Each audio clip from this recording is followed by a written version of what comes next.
The book of Daniel. The story is set right after Babylon's first attack on Jerusalem, and they had plundered the city and its temple and taken a wave of Israelites into exile. Among them were 4 men from the royal family of David: Daniel, who's later named Belteshazzar, and his 3 friends who you probably know by their Babylonian names, Shadrach, Meshach, and Abednego. This book tells of their struggles to maintain hope in the land of their conquerors.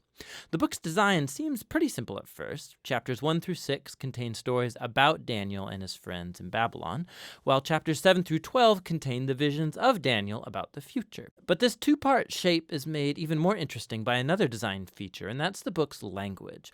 It begins in Hebrew, the language of the Israelites, but chapters 2 through 7 are written in Aramaic, a cousin language to Hebrew spoken widely among the ancient empires. But then in chapters 8 through 12, it goes back to Hebrew.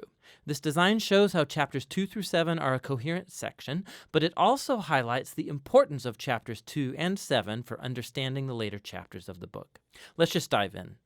Chapter 1 introduces the basic tension of the first half of the book. Daniel and his friends, they're really wise and capable, and they're recruited to serve in the royal palace of Babylon. But they're pressured to give up their Jewish identity by living and eating like Babylonians and violating the Jewish food laws found in the Torah. So they refuse, and they choose faithfulness to the Torah, and it puts them in danger. But God delivers them, and they end up being elevated by the king of Babylon. After this begins the Aramaic section, which you'll see has this really cool symmetrical design. So first, the king of Babylon has a dream that, it turns out, only Daniel is able to interpret. It's about a huge statue made of 4 types of metal, and it symbolizes a sequence of kingdoms, and the head is Babylon. But then a huge rock comes flying in, and it shatters the statue, and it becomes this huge mountain. Now, this dream is the first of many symbolic visions in the book, and this one introduces the basic storyline of them all. Daniel says that the statue represents a train of human kingdoms following from Babylon, and they will all fill God's world with violence. But one day, God's kingdom will come and will confront and humble the arrogant kingdoms of this world and fill the world with the healing justice of God's reign and rule. After this, chapter 3 tells the famous story of Daniel's 3 friends who refuse to bow down and worship a huge idol statue, which, like the statue in chapter 2, represents the king and his imperial power. And so the friends are persecuted. They're thrown into a fiery furnace, but God delivers them from death, and they're exalted by the king, who now acknowledges their God as the true one. After this come a pair of stories about 2 Babylonian kings, the father, Nebuchadnezzar, and then his son, Belshazzar. They're both filled with pride because of their imperial power, and so, like in chapter 2, God warns them both through dreams and then visions, which, also like chapter 2, only Daniel can interpret. He says that both kings are to humble themselves before God, and both kings arrogantly resist. So Nebuchadnezzar is stricken with madness. He becomes like a beast in the field. But then he humbles himself before God, and his humanity returns to him. He's restored as king. This is in contrast with his son, Belshazzar, who doesn't humble himself before God, and he's assassinated that very night.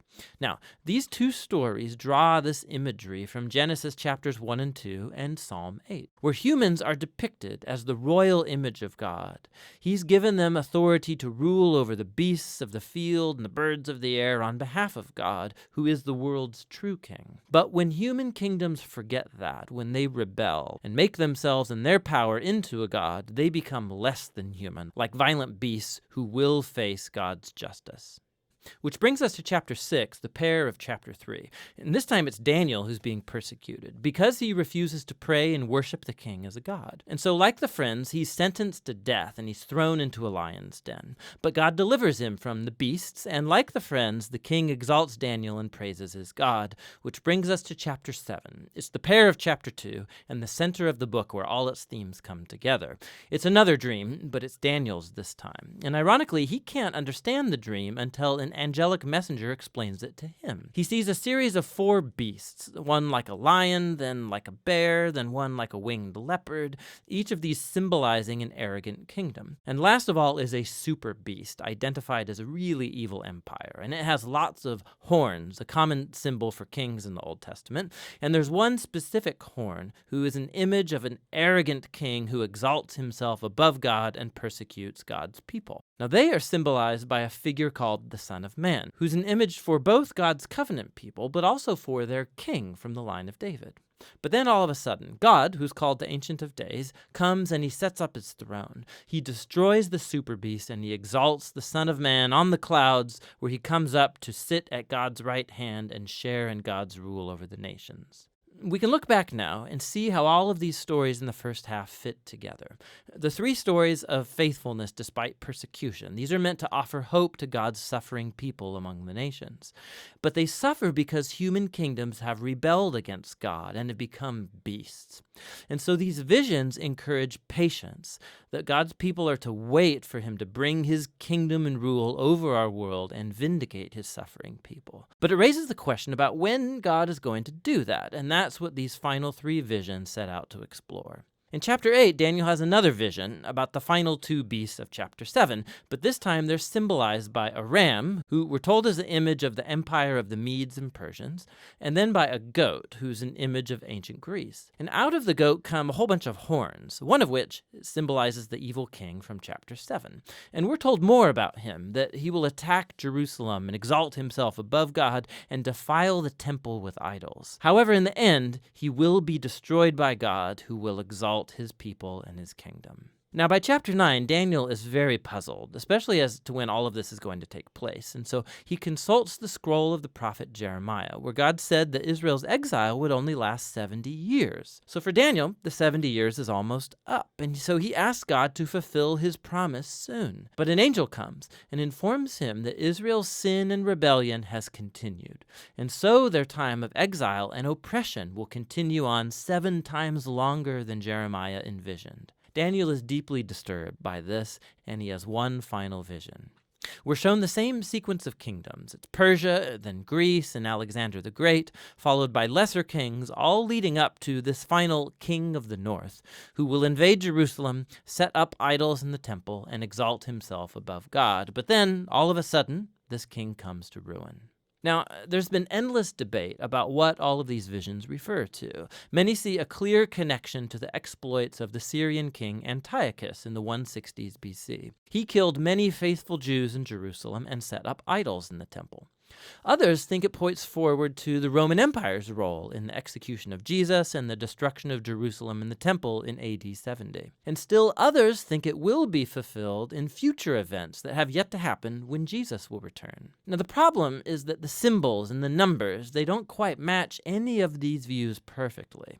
But it opens up the possibility that in a sense, they are all right. The book of Daniel has been designed to offer hope to all future generations of God's people. It did so in the days of Antiochus' empire, and it has ever since. This is why Jesus could use imagery from Daniel to describe and confront the oppressive leaders he confronted in Jerusalem. This is why John, the visionary who wrote the Revelation, could adapt Daniel's visions and apply them to Rome of his day and also all future oppressive empires. And so the point of Daniel is that all generations of readers can find here a pattern and a promise. It's a pattern that human beings and their kingdoms become violent beasts when they glorify their own power, when they redefine right and wrong, and don't acknowledge God as their true king. But Daniel also holds out a promise that one day God will confront the beast. He will rescue his world and his people by bringing his kingdom over all nations. And so for every generation, this book speaks a message of hope that should motivate faithfulness. And that's what the book of Daniel is all about.